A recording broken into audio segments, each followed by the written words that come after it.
Il connaît toute une saison cette année dans la Ligue américaine avec plus de 50 points à son actif, qui est même dans le top 50 de la Ligue américaine.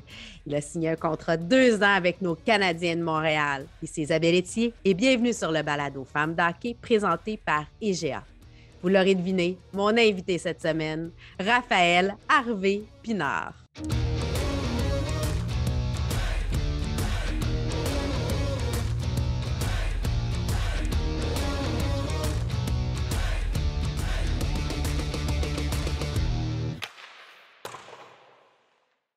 Ben Raphaël, bienvenue sur le balado Femmes d'hockey. Merci de l'invitation. Écoute, toute une année, tu as un beau parcours dans le top 50 de la Ligue, plus de 50 points à ton actif, a été rappelé à 2 reprises avec le Canadien. Ça te sort quand même le sentiment du devoir accompli. Oui, quand même, c'est sûr que c'est une belle année pour moi en général. Là. Honnêtement, je suis content. C'est sûr que tu es en tant que joueur de hockey, tu n'es jamais satisfait, tu en veux toujours plus. C'est sûr que j'ai eu un début de saison plus lent, j'aurais aimé ça soit mieux, mais en général, vraiment, je suis content de ma saison. Ben, disons que la saison finit en force, puis là, les séries qui embarquent, ça s'annonce assez intéressant. Oui, vraiment. On a vraiment hâte. Là. C'est la première fois que l'organisation va en série aussi, le Rocket. Fait que, on a hâte que ça commence, c'est sûr. On est excités, puis on veut se rendre le plus loin possible, puis aller chercher la coupe. Là. On parle hockey présenté par Sport Rousseau, Hockey Expert et l'entrepôt du hockey. On connaît quand même un peu ton histoire, garçon de Jonquière qui a fait son hockey mineur dans la région, qui a joué pour l'élite de Jonquière au niveau Midget 3, qui est maintenant le M18 3A. Tu as été au niveau junior majeur, tu as été avec les Huskies, puis après ça, tu as fait ta dernière année avec les SAG, tu as pu refaire un retour à la maison. Qu'est-ce que ça a représenté pour toi de pouvoir finir ton parcours junior à la maison? Ça a représenté vraiment beaucoup, honnêtement. J'étais parti, ça faisait 3 ans, j'étais à Rwanda, j'habitais chez nous. Ça a fait comme, avant de passer au niveau professionnel, le fait de revenir à la maison, habiter chez mes parents en plus, ça a comme fait un retour aux sources, puis ça a fait du bien mentalement, je pense. Puis aussi, quand tu es dans tes affaires, tes parents ils font te faire manger, c'est différent d'être en pension aussi. Donc, ça a été comme vraiment une belle fin d'un parcours junior de pouvoir finir ça à la maison devant mes amis, ma famille, puis devant d'excellents partisans à Chicoutimi. Là. Puis, tu sais, tu avais eu quand même une belle, tu sais, ça a bien été à Rouen, vous aviez gagné comme la Coupe du Président, la Coupe Memorial, fait que tu sais, tu as été repêché là. Fait que tu as eu comme une belle histoire au niveau junior. Puis là, après ça, repêché par le Canadien de Montréal. Ouais. Comment qu'on se sent quand tu bon, est-ce que c'était l'équipe que tu voulais être repêché? Ben, c'est sûr et certain. Là, honnêtement, quand j'étais jeune, j'ai regardé tous les matchs de hockey des Canadiens, sans exception. Avec mon père, on était tout le temps sur le divan. Puis les seules soirées que je pouvais passer mon coiffeur, c'est quand les Canadiens jouaient. Donc, moi, mon rêve, c'est de porter l'uniforme du Canadien. Puis je ne m'attendais pas nécessairement à être repêché l'année que j'ai été repêché. Donc, ça a été vraiment une belle surprise. Puis j'aurais choisi les Canadiens en premier, c'est sûr, à n'importe quel moment de ma carrière. Et là, tu sais, comme tu dis, tu ne t'attendais pas à être repêché. Pourquoi tu dis ça? Pourquoi tu penses que c'était pas l'année? Parce qu'en fait, là, moi, ma première année d'éligibilité. Oui, aussi, je l'aime pas, c'est pas grave. C'est ça. J'avais pas été repêché. Je le savais que je n'allais pas être repêché. Je n'avais pas connu. C'était ma première saison dans la GMQ. Je ne jouais pas nécessairement beaucoup. C'est une année de développement. L'année d'après, j'avais plus comme d'attendre. Finalement, j'étais allé au repêchage, moi, à Dallas cette année-là, en espérant être repêché. Finalement, il n'y avait aucune équipe qui m'avait sélectionné. Fait que, tu sais, la 3e année, j'étais là, bon, il y a des chances, mais elles sont vraiment minimes. Puis si ça arrive, tant mieux. Si ça n'arrive pas, finalement, je n'étais même pas allé à Vancouver. J'étais resté à la maison. Je l'avais appris dans mon salon. C'est pour ça que c'était vraiment une surprise. Puis, ce serait quoi, selon toi, le message à passer dans ça? Tu sais, s'il y a une jeune fille, un jeune garçon qui dit, OK, c'est quoi la leçon qu'on doit prendre de ça? Ben, je dirais le mot, la persévérance, puis jamais abandonner. C'est des mots que j'aime ça utiliser. Ça aurait pu être facile après les 2 ans d'éligibilité de dire je ne serai jamais repêché, ça va être difficile. Puis au lieu de ça, je me suis juste retroussé les manches. Puis j'ai travaillé 2 fois plus fort pour leur montrer que je méritais d'être repêché, je méritais de jouer dans le niveau supérieur. Puis finalement, tout a bien terminé là, en étant repêché. Ça a été la série sur le Sunday d'une année vraiment spéciale à Rwanda. Puis là, ben, c'est juste le début d'une nouvelle aventure parce que, bon, d'être repêché, ça ne veut pas rien. Ça veut dire que oui, tu as une chance. C'est sûr que tu as une invitation au camp. Maintenant, après ça, il faut que tu travailles pour faire ta place. Puis là, ben, cette année, on oublie que tu es encore toute jeune, tu as 23 ans. Donc, on est pressé. Tu trouves qu'on est pressé un peu ici au Québec de dire il faut rapidement faire notre place? Peut-être un petit peu. C'est sûr que en même temps, au hockey, c'est pas tout le monde qui se développe de la même manière. Puis, Ouais. il y en a qui se développent plus tard. Moi, ça a été un peu plus tard. Ça a été vraiment graduel. Il y en a qui rentrent dans la ligue à 17 ans, puis c'est déjà des All-Stars. Donc, je pense que tout le monde a son propre chemin, puis c'est de vraiment d'y aller à ton rythme, de ne pas mettre de pression non plus sur les joueurs. Tu arrives à 17 ans, tu vas être repêché, mais c'est pas tout le monde qui se fait repêcher, puis c'est fini même si tu n'es pas repêché, là. En fait, c'est tout le temps garder espoir quand c'est notre rêve puis on travaille fort, on est capable. Quel est ton plus beau souvenir hockey, toi? Ben, c'est sûr que quand on a gagné la Coupe Mémorial et la Coupe du Président avec les de Rwanda, c'est dur à battre. Là. Honnêtement, c'est un moment que tu te rappelles le restant de tes jours. D'ailleurs, je vais me faire tatouer ce moment-là sur mon bras. Ouais, c'est dans mes projets. C'est juste à quel point c'était important pour moi, ce moment-là. On avait une équipe vraiment particulière. Puis de gagner ces 2 trophées-là, c'est des mémoires, des souvenirs qui vont rester toute la vie, là. Je comprends. Puis là, tu portes, bon, avec le Rocket, tu es le numéro 11. Lorsque tu montes avec le Canadien, tu es le numéro 49. C'est quoi la signification de ces chiffres-là? Ben, le numéro 11, en fait, j'ai pas de signification particulière, honnêtement. La première fois que j'ai porté le numéro 11, je pense que j'étais novice. Ça fait longtemps, puis à novice, on ne choisissait pas les numéros. J'avais juste eu le numéro 11. Ça a comme resté en grandissant. Là, j'ai joué avec différents numéros, le 11, le 18, le 27, mais ça n'a jamais été des numéros. C'est des numéros peut-être chanceux un peu, mais pas de raison particulière. Puis le 49, c'est un numéro qu'on m'a donné. Là, je ne l'ai pas choisi non plus, là. Fait que dans le fond, t'es superstitieux? Non, je ne suis pas tant superstitieux. Un peu, mais pas tant que ça. C'est quoi ta plus grande superstition? C'est quoi comme la chose là, que. La plus grande superstition, je dirais peut-être quand je m'habille, je commence par la gauche toujours avant la droite. Mettons mes patins, mes pattes, tout à gauche en premier. Sinon, j'en ai. Peut-être quand on gagne le sou de la victoire, j'essaie de le mettre, là, mais c'est pas des. J'en ai déjà vu des pires que ça, les superstitions. OK, fait que c'est quand même facile à gérer. Pour toi, les études, c'est important.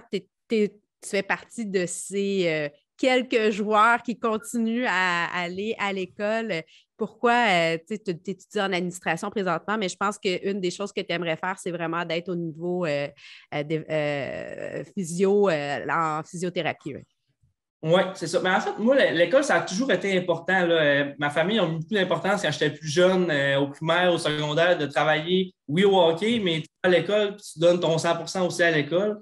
C'est vraiment comme ça, ça a comme juste continué. Puis je me suis mis dans la tête que le hockey, tu ne peux jamais être sûr à 100% que tu vas jouer tant longtemps au hockey. Il peut arriver n'importe quoi. Ta carrière peut se terminer. Tu peux avoir une blessure aussi. On ne le souhaite pas, on va toucher du bois. Mais du bois. C'est des choses qui peuvent arriver. Et je me suis toujours dit, pour moi, c'est important d'avoir un très bon plan B. Puis l'école, ça a été toujours ça pour moi. J'ai toujours mis les efforts pour que ça devienne justement un bon plan B. Je voulais être physio, c'est sûr, après ma carrière, je voudrais être physio, mais c'est difficile d'aller aux études en même temps au niveau physio. Là, j'ai essayé avec McGill, ça n'a pas fonctionné. Finalement, le côté admin, la finance, c'est des affaires qui m'intéressent aussi. Donc, je me suis dit que j'allais continuer là-dedans, puis j'allais juste avancer et apprendre des nouvelles choses en étudiant ce domaine-là. Est-ce que des fois, ça devient difficile justement avec un horaire chargé? Bon, là, il y a eu, avec surtout cette année, avec la pandémie, des parties reportées, amener dans le grand club, revenir. Comment on fait pour concilier joueur de hockey professionnel et études? Ben, c'est sûr que c'est pas toujours facile, là, honnêtement. Dans le sens que quand on joue junior, les équipes, ils savent que tu es à l'école, tu as comme plus du temps pour ça, tandis que quand tu arrives professionnel, l'école, eux autres, c'est pas dans leur. Ils prennent pas le temps de penser à ça, c'est toi personnellement qui le fais de ton côté. Donc, ça peut être difficile. Comme actuellement, là, aujourd'hui, c'est mon examen final, justement, après ce podcast-là. Donc, je vais aller faire mon examen, mais la préparation, j'avais prévu de la faire quand j'ai été rappelé par le Canadien. Fait que ça a fait comme c'est des inattendus qui peuvent arriver à n'importe quel moment. C'est pas toujours facile, mais moi, je me fais un horaire dans ma tête, dans mon agenda, puis je suis, puis c'est ça qui me permet d'être à jour dans mes affaires. Fait que dans le fond, ta discipline personnelle t'aide autant comme joueur de hockey que pour performer dans tes études, puis bien éventuellement, lorsque tu auras, dans ton après-carrière de joueur de hockey, aussi dans la vie en général, c'est ton acharnement, ta ténacité, ta discipline qui te caractérise. Oui, absolument. C'est tout, sans ces valeurs-là, je pense que ça serait vraiment difficile de continuer l'école en même temps de jouer au hockey professionnel. Il faut absolument que tu sois persévérant et que tu sois capable d'être concentré, d'être autonome là-dedans. Puis sinon, tu n'as personne qui t'aide à chaque jour pour ça. Là. Puis toi, qu'est-ce qui nourrit ta passion? Ma passion au hockey, je dirais que c'est juste inné. Depuis que je suis né, il n'y a rien en particulier qui a nourri. J'ai grandi dans une famille qui aimait le hockey. Mes frères ont joué, ma soeur, elle a joué aussi. Ouais. Tout le monde a joué au hockey. J'ai été comme élevé dans les arénas. Puis ça a juste continué. Puis encore aujourd'hui, moi, je vais à l'aréna puis j'ai du plaisir à aller à l'aréna, que ce soit pour un match, un entraînement. C'est le fun. Puis quand ça devient plus le fun, mais c'est là qu'il faut que peut-être tu regardes de quoi d'autre. Puis actuellement, j'apprécie chaque moment à l'aréna, donc c'est bon signe. Tir de barrage. Je te demande des ceci ou cela. Mais le premier, ça va être 3. Intensité, vitesse ou constance? Quelle est ta force? Ma force, je dirais intensité. Il faut comprendre que c'est les 3 valeurs du Rocket de Laval. Ouais. C'est pour ça que je t'ai sorti. Oui, mais c'est les 3 mots qui sont dans le vestiaire. C'est comme comme peut-être un peu la ligne directrice de l'équipe, que je pourrais dire. Ouais. C'est les 3 concepts qu'on va amener dans notre partie, puis c'est un peu l'identité de l'équipe. Puis c'est ce qu'on voit beaucoup, puis qui vous permet là aujourd'hui de dire, bon, l'équipe va faire les séries d'après-saison, puis il y a un avantage. D'ailleurs, je tiens à préciser que j'ai beaucoup aimé ton rôle dans le remake des Boys. C'était court, mais c'était intense. C'était très figurant. J'ai vraiment apprécié regarder les joueurs, les autres gars faire le montage. C'était vraiment le fun à regarder. Moi, pour ma part, c'était figurant. Oui, mais tu étais toute là. C'était intense comme moment. Oui, c'est ça. Je me suis donné à fond pour peut-être 5 secondes, mais à fond. Poutine ou pizza? Poutine. Ah, poutine! Il faut comprendre que, bon, la pizza, c'est parce que ta famille, ton père avait la pizzeria qui a légué maintenant, c'est rendu ton frère, je pense, qui a pris la relève. Ouais. Donc, c'est pour ça que je posais la question. Puis, il y a un gros menu de pizza et de poutine. Oui, c'est ça, exactement. Puis, en fait, la pizza, j'ai de la difficulté, mais à part elle à mon père, c'est la seule que je l'aime vraiment à mon père. Puis, quand j'étais plus jeune, je disais que je ne l'aimais pas parce que je n'aimais pas la pizza en général. Là, je pense qu'un peu mes goûts sont développés. Puis, la pizza à mon père, je l'aime. Mais après, à part ça, j'ai de la difficulté en général avec les pizzas. Je suis plus type poutine. C'est parce que le secret est dans la sauce. La sauce boubou, exactement. Yoga ou pilates? Yoga. Yoga? Pourquoi? Ouais. Tu sais pas, t'as-tu fait du pilates? Parce que souvent, on regarde, bon, les gens confondent souvent yoga et pilates. C'est quand même deux exercices qui peuvent se ressembler. Non, c'est ça, mais j'ai juste fait du yoga. C'est peut-être pour ça que j'ai dit yoga. Je sais les bienfaits du yoga. J'en ai fait pendant mes études d'entraînement. Des fois, on a une journée par semaine qui est dédiée au yoga. Puis c'est sûr que ça fait du bien au corps. Puis ça, je le sais. Puis c'est peut-être pour ça que j'ai répondu le yoga. Je connais plus ça. Là. Es-tu un gars de matin ou de soir? Si j'ai à choisir les deux, je dirais plus un gars de soir. Ben, je sais pas, honnêtement, je suis vraiment, c'est comme un entre-deux. Je suis pas nécessairement un gars de matin, je me lève pas lève tôt, mais je me lève le matin, ça me prend 15 minutes, puis OK. shape, là, genre, j'ai de l'énergie pour la journée, puis le soir, ben, je suis capable de faire les activités le soir, je suis pas tout le temps relax. Si je te demande, super pouvoir, être invisible ou voir le futur? Je dirais invisible parce que on dirait que je voudrais pas voir le futur. Dans le moment présent. Oui, vivre dans le moment présent, pas savoir à l'avance c'est quoi qui va se passer. Sinon, je pense que ça enlève comme le but de plusieurs affaires. Tu sais, sais que tu vas gagner ou bien tu sais que tu vas perdre. La motivation est différente. Je pense que je serais invisible là, Je trouve ça intéressant. mais pour ne pas voir dans le futur. J'aime ça. On est maintenant, moment présent. De toute façon, on adressera la situation lorsqu'on sera rendu. C'est ça. Et hockey d'été ou autre sport l'été? Je dirais autre sport. Oui. Sport, hein. Mais je joue quand même au hockey pendant l'été, là, mais j'aime ça pratiquer d'autres sports, puis changer un peu les idées, aller jouer au golf, tennis.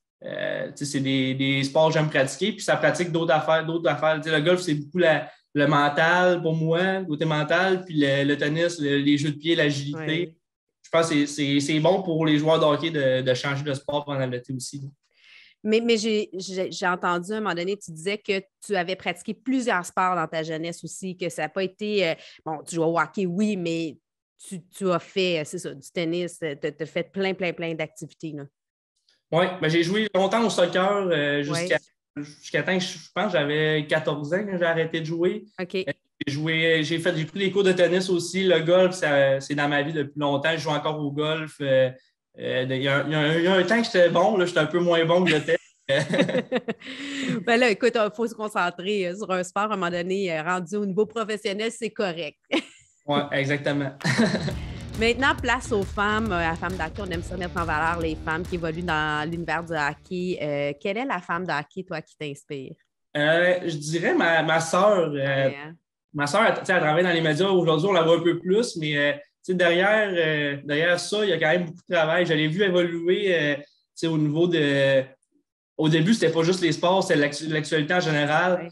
Elle m'a inspiré par la façon qu'elle a travaillé pour se rendre jusqu'à là aujourd'hui. C'est pour elle, la presse, c'est un peu comme la ligue professionnelle de son domaine, de son travail. Puis, elle fait tellement un excellent job. Je lis ses articles aujourd'hui sur différents sports, le hockey aussi. Puis, je suis vraiment fier d'elle, c'est sûr et certain. Puis, c'est sûr que je l'aime beaucoup. Oui. On l'aime beaucoup aussi. Elle fait partie des femmes qui sont impliquées dans le sport, dans le hockey, qui nous permet d'avoir une approche différente aussi. Moi, j'aime beaucoup. Elle a beaucoup l'aspect humain. Elle va chercher, elle raconte les histoires différemment. Puis c'est intéressant. C'est le fun d'avoir de la diversité. Ouais, vraiment, ces textes sont intéressants. C'est rafraîchissant, ces textes. Oui. Je pense que c'est un beau mot pour ces textes. Puis est-ce que tu as l'occasion, bon, tu as un horaire super chargé, fait que c'est sûr que tu ne peux pas tout suivre, mais est-ce qu'il y a dans le hockey féminin, t'as-tu regardé durant les Olympiques? As-tu eu la chance de voir? Bien évidemment, c'est sûr que j'ai regardé les Olympiques. Le hockey féminin en général qui passe à la TV, c'est sûr que je prends le temps de regarder. Puis Marie-Philippe Poulin, c'est sûr que tu ne peux pas passer à côté d'elle. C'est une joueuse incroyable, premièrement. Je ne la connais pas personnellement, je ne l'ai jamais rencontrée, mais elle a l'air d'être une très bonne personne aussi. Donc, c'est sûr, c'est une femme qui est le fun d'avoir évolué. Puis, je pense qu'elle est un pilier dans le hockey féminin. Bien, c'est drôle parce que je trouve que Marie-Philippe, mettons, de par son côté familial, avec son frère qui est aussi dans le hockey, qui est présent, qui vient d'une région, vous ressemblez je pense, dans les valeurs familiales. Oui, ça se peut très bien. Je pense que les deux, la famille est importante. Puis je pense que c'est ça c'est un point qui nous rapproche les deux. Bon, le hockey, c'est un jeu de passe. Maintenant, le segment La passe sur la palette. Quel a été pour toi le moment, la personne ou l'organisme qui t'a fait une passe sur la palette, qui a fait une différence dans ta vie, dans ta carrière? Je vais y aller avec, on a parlé tantôt que les études étaient importantes pour moi. Je vais y aller avec l'Alliance Sport-études. Pendant tout mon parcours junior, ils ont tellement été là, ils ont été présents, puis ils sont là pour tous les joueurs de la Ligue, tous les athlètes, non seulement au hockey, mais les autres sports aussi. Puis vraiment, ils nous aident vraiment financièrement. Il y a beaucoup de bourses qui sont données. Mais au-delà de ça, la conciliation avec le hockey et les études, de vraiment bien gérer son temps, l'horaire. Ils communiquent aussi avec les professeurs s'il y a quoi que ce soit qui ne marche pas. Vraiment, ça fait une grosse différence pour les joueurs. Puis je pense, pas juste moi, mais tous les joueurs en général, on est vraiment choyés d'avoir une organisation comme ça derrière nous. Non, je suis d'accord, c'est bon. Puis si maintenant, je te donne l'occasion de faire une passe sur la palette à quelqu'un ou à un organisme, ça serait à qui? Je dirais Simon Godreau, son nom. Moi, c'est un coach vraiment que quand j'étais plus jeune, il a fait une grosse différence. Il m'a coaché, je pense, c'est 4 années consécutives. Ah ouais, hein? Une année assistant coach aussi. Puis il a fait une grosse différence, pas juste par la façon qu'il coachait, mais aussi par le côté humain derrière ça. Il m'a beaucoup aidé en tant qu'être humain. Puis encore aujourd'hui, il est vraiment beaucoup impliqué au Saguenay dans le développement. Il y a aussi Hockey Fusion, qui est un programme de développement pendant l'été qui organise avec d'autres entraîneurs, dont Steve Thériault, qui me coachait également. Puis c'est sûr, ils sont tellement importants pour le hockey au Saguenay-Lac-Saint-Jean. Ils aident les jeunes à se développer, mais pas juste à la patinoire en dehors. Puis ça, je pense que c'est quelque chose qui est tellement important aujourd'hui. Ah, c'est parfait. Le hockey ne se joue pas que sur la patinoire. Moi, c'est comme je le dis toujours, puis c'est vrai. On utilise le hockey pour développer des êtres humains dans le plaisir. Exactement. C'est ça. Le hockey, c'est une école de vie. C'est le côté hockey, mais il y a tellement de choses, tellement de différentes affaires qui viennent avec le hockey qui ne sont pas reliées à la patinoire. As-tu comme dans ton parcours déjà, je suis convaincue que tu as vécu plein de moments qui ont fait une différence, que tu dis, hey, ça, je me rappelle quand j'étais à tel tournoi ou quand il est arrivé ce moment-là, des fois, tu te rappelles plus de ce qui s'est passé en dehors de la glace durant ton tournoi que la victoire que tu as eue sur la glace. Ça se peut-tu? Ben oui, c'est surtout, tu sais, mettons, quand tu es plus jeune, là, je me rappelle beaucoup de hockey de printemps, là. Je me rappelle on a gagné, mais je me rappelle tellement de beaux souvenirs. On partait sur la route, on couchait à l'hôtel, toute l'équipe ensemble, on allait au restaurant. C'est tellement des beaux moments que tu fais des amis qui restent pour le reste de la vie. Je suis en contact avec beaucoup des gars avec qui j'ai joué quand j'étais plus jeune. Puis ça montre tout le côté humain puis social qui vient avec le hockey. Puis ça m'a permis aujourd'hui, la majorité de mes amis, c'est du monde que j'ai rencontré à cause du hockey. Puis ça crée des amitiés qui restent longtemps. C'est un ami pour la vie. C'est une façon de vivre. Ouais. Écoute vestiaire. Ce qui se passe dans le vestiaire, on ne veut pas que ça reste dans le vestiaire. En fait, ce qu'on veut, c'est que tu nous racontes une anecdote, une histoire qui s'est passée là, qui n'a jamais été racontée. Peut-être quand j'étais junior, j'ai reçu, je ne sais pas si tu l'avais vu, j'avais reçu un coup sur le nez en série contre Sherbrooke. Puis finalement, on avait fini par perdre la série. C'était la game numéro 6. Puis j'avais pas pu compter. Il n'y avait pas eu de punition qui avait été calée là-dessus. Finalement, on perd la série. Puis un des moments drôles, ça a été l'entrevue avec Jules Bouchard qui était passé, qui m'avait amené devant la caméra. Mais avant ça, j'étais en arrière dans le vestiaire. Puis j'avais vraiment de la glace partout. J'avais comme deux tiges. Deux tiges dans le nez parce que je saignais de partout. Là, ma face était vraiment maganée. Puis là, il arrive, il vient me voir, il me dit tu t'en viens, on s'en va faire l'entrevue. Là, j'arrive, je suis comme linge, là, comme ça. Il dit ça n'enlève rien si t'en viens. Fait que là, j'étais allé, je saignais de partout. Tout le monde avait bien trouvé ça drôle, mais juste devant la caméra, était bien fâché. Est-ce que c'était une de tes premières entrevues de télé que tu faisais comme ça? C'était pas ma première entrevue de TV, mais maintenant c'était ma première blessée comme ça, puis ça paraissait. C'était assez spécial. Je suis curieuse, comment ça a été la première fois que tu es rentré dans le vestiaire du Canadien? Comment tu t'es senti? En fait, la première fois que j'ai rentré dans le vestiaire du Canadien, c'était au camp de développement, qu'il n'y avait pas tant de vétérans. Puis à ce moment-là, c'est sûr que tu vois les installations, c'est impressionnant, c'est vraiment beau. Les joueurs sont vraiment bien traités avec le Canadien. Mais c'est vraiment plus quand tu arrives, il y a des vétérans qui sont là, puis peut-être un peu intimidé, tu es vraiment jeune, tu dois agir, tu vois que c'est des hommes, des professionnels. Puis c'est sûr que c'est frappant, mais tu t'habitues, puis il y a beaucoup à apprendre de ces gars-là qui ont beaucoup de vécu dans la Ligue. Tu as été rappelé durant la période des fêtes, mais c'était quasiment les Rockets qui étaient sur la glace parce que la COVID s'était évitée dans le vestiaire. Là, tu viens d'être rappelé, tu as refait un passage. Quelle a été la grande différence? Est-ce que tu as senti une différence? Y a-tu...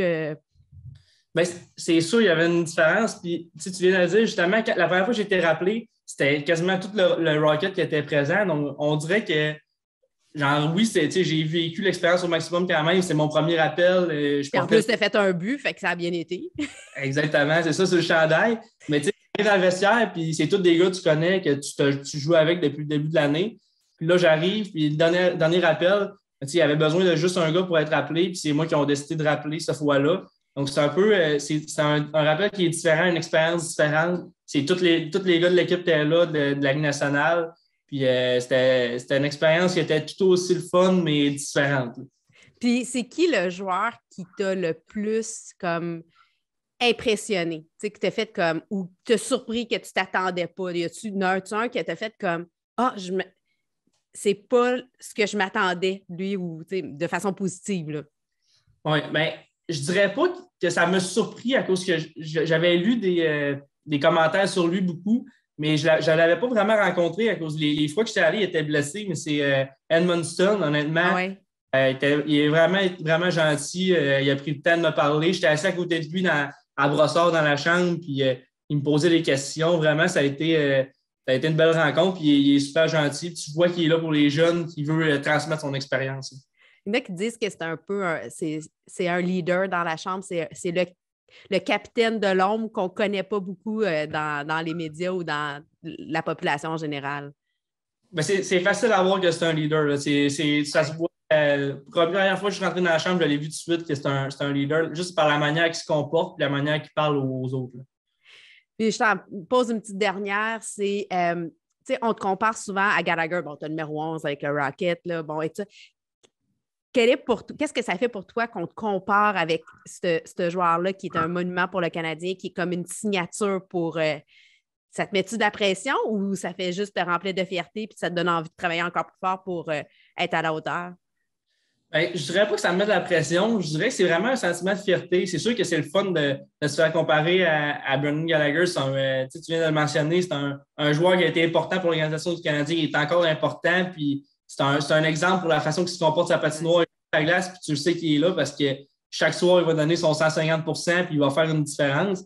Mais en même temps, moi, je veux pas. Oui, c'est le fun de les comparer, mais je suis arrivé plus nord aussi. Je ne suis pas. On est deux joueurs différents, on se ressemble dans certains points. C'est le fun d'être comparé à lui, mais en même temps, je veux faire mon propre chemin aussi. Là. Créer ta propre signature, puis je pense que tu es bien parti pour faire ça. On va continuer à te suivre. Ben, Raphaël, merci beaucoup de ta grande générosité. Toujours un plaisir d'échanger avec toi. On te souhaite bonne chance, bon travail dans les séries. Puis merci d'avoir pris le temps de venir te raconter un peu sur Femmes de hockey. Ben, merci beaucoup. Non, mais quel bel être humain, hein? Raphaël Harvey-Pinard, un jeune homme, autant sur la glace qu'en dehors de la glace, qui est inspirant. Quand on dit des fois, même s'il est plus jeune, moi, en tout cas, il m'inspire vraiment beaucoup, lui et sa sœur. Bref, déjà le 60e balado qui vient clore cette super saison. Donc, je vous souhaite à tous un très bel été. Soyez prudents, faites du sport, restez actifs et pourquoi pas en profiter pour écouter ou réécouter plusieurs épisodes de notre balado. C'est une belle occasion en prenant une marche, une petite marche de 30 minutes le temps d'une période. Ça se fait bien. Fait que sur ce, je vous remercie beaucoup, puis on se retrouve à l'automne prochain.